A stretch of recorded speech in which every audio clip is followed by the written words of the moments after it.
Kisah Nabi Hud alaihi salam.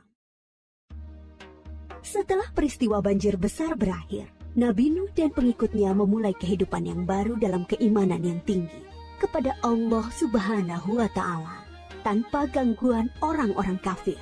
Keturunan mereka kemudian menyebar ke berbagai wilayah yang luas. Ad adalah keturunan Nabi Nuh dan putranya Sam bin Nuh. Keturunan Ad kemudian dikenal sebagai kaum Ad. Kaum Ad bertumbuh tinggi besar, kuat, dan cerdas. Mereka tinggal di daerah dekat Yaman.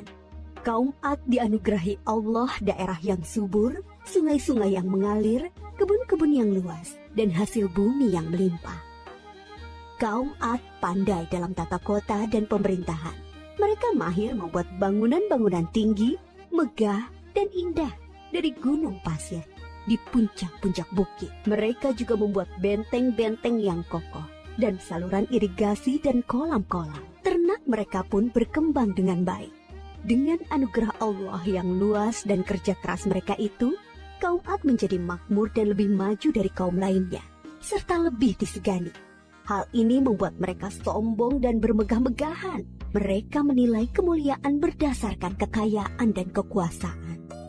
Pada mulanya, mereka adalah kaum beriman yang menyembah Allah. Lama-kelamaan, mereka mulai menyembah berhala dan patung-patung dari tokoh-tokoh mereka. Berhala yang mereka agungkan adalah Syamut dan Al-Hatar. Mereka menyerang kaum-kaum yang lain di sekitar mereka.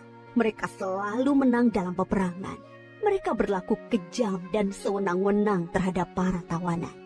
Kehidupan sehari-hari mereka kemudian dipenuhi maksiat, penindasan kepada yang lemah, dan kedurhakaan kepada Allah. Di tengah masyarakat yang rusak itulah, Nabi Hud alaihi salam diutus Allah untuk menyampaikan ajarannya. Nabi Hud berasal dari keluarga kaya dan terpandang di kalangan kaum Ad. Akhlaknya mulia, cerdas, dan tidak terpengaruh oleh kerusakan kaumnya. Setelah sampai perintah Allah, mulailah beliau berdakwah mengajak kaumnya untuk kembali menyembah Allah. Hai kaumku, sembahlah Allah, tinggalkanlah berhala-berhala itu. Aku tidak meminta imbalan kepadamu atas semua ini. Upahku hanyalah dari Allah. Nabi Hud berdakwah dengan sabar tanpa putus asa.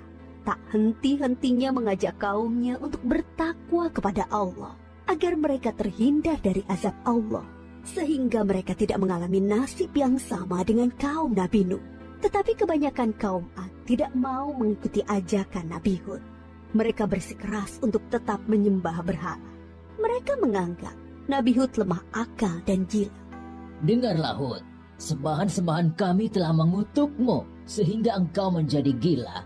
Ucapanmu ngelantur, kacau. Itu karena kau menghina sembahan-sembahan kami. Kami tidak percaya pada ucapanmu. Datangkanlah azab yang telah engkau ancamkan. Kami tidak takut sedikit pun. Nabi Hud mengadukan kepada Allah atas perlakuan kaumnya. Beliau menyerahkan kepada Allah urusan pembalasan terhadap para pembangkang itu. Kemudian Allah menurunkan musim yang panjang, yang membuat sungai-sungai dan sumur-sumur menjadi kering. Tanaman dan binatang ternak banyak yang mati. Kaum Ad dilanda kelaparan dan kehausan yang parah. Keadaan ini berlangsung beberapa tahun. Nabi Hud terus mengajak kaumnya untuk kembali menyembah Allah. Wahai kaumku, mohonlah ampun kepada Allah. Niscaya Dia akan menurunkan hujan yang lebat dan menambah kekuatanmu. Tetapi kebanyakan dari kaum Ad itu tetap pada kesesatannya. Mereka memohon-mohon pada berhala itu untuk segera mengakhiri kemarau dan menurunkan hujan. Mereka tetap tidak mau menyembah Allah.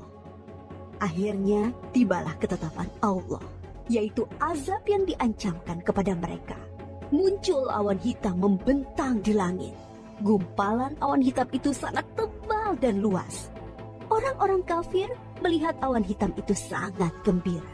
Mereka berlarian sorak-sorai menyongsong awan itu. Mereka mengira hujan lebat akan turun sebentar lagi. Sesembahan kita telah mengabulkan doa kita. Hujan akan turun. Kesengsaraan kita akan segera hilang. Ternyata Ternyata dugaan mereka salah besar. Gumpalan awan itu adalah azab dari Allah untuk orang-orang kafir. Terdengar suara gemuruh yang menakutkan. Bertiup angin yang sangat kencang. Angin itu dingin sekali rasanya. Orang-orang yang semula berkumpul menyambut hujan menjadi panik berhamburan mencari perlindungan. Jerit tangis terdengar di mana-mana. Tolong! Oh, dingin sekali! Ampun, aku tidak tahan.